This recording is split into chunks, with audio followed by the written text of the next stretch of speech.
टंडो जान मोहम्मद जो रहवासी फौजी जवान रिसालपुर में शहीद थी वियो आहे। फौजी जवान अब्दुल्ला रिसालपुर में शहीद थी वियो। शहीद जवान जो मढ़ अबाणे ॻोठ लाइ रवानो कयो वियो आहे। इहा अहम ख़बर नाज़रीन सां शेयर करे रहिया आहियूं। टंडो जान मोहम्मद जो रहवासी फौजी जवान रिसालपुर में शहीद थी वियो आहे। फौजी जवान अब्दुल्ला रिसालपुर में शहीद थी वियो। शहीद जवान जो मढ़ अबाणे ॻोठ लाइ रवानो कयो वियो आहे। अहम ख़बर आहे, नाज़रीन खे आगाही ॾींदा हलूं पिया। अहम ख़बर जे हवाले सां टंडो जान मोहम्मद जो रहवासी फौजी जवान रिसालपुर में शहीद थी वियो आहे।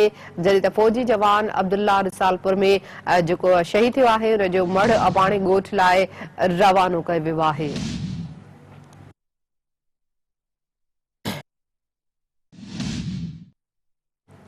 ब्रेकिंग न्यूज़ नाज़रीन सां शेयर कयूं पिया। टंडो जान मोहम्मद जो रहवासी फौजी जवान रिसालपुर में शहीद थी वियो आहे। इन हवाले सां ॿुधायूं पिया। फौजी जवान अब्दुल्ला रिसालपुर में शहीद थी वियो। शहीद जवान जो मढ़ अबाणे ॻोठ लाइ रवानो कयो वियो आहे।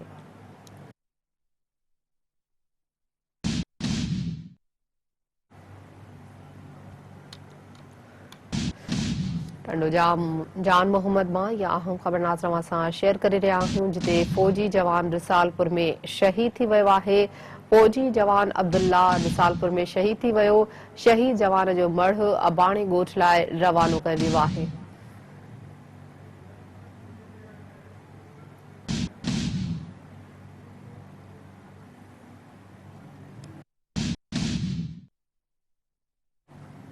या अहम ख़बर आहे, नाज़रीन सां शेयर करे रहिया आहियूं। टंडो जान मोहम्मद जो रहवासी फौजी जवान रिसालपुर में शहीद थी वियो आहे। फौजी जवान अब्दुल्ला रिसालपुर में शहीद थी वियो। शहीद जवान जो मढ़ अबाणे ॻोठ लाइ रवानो कयो वियो।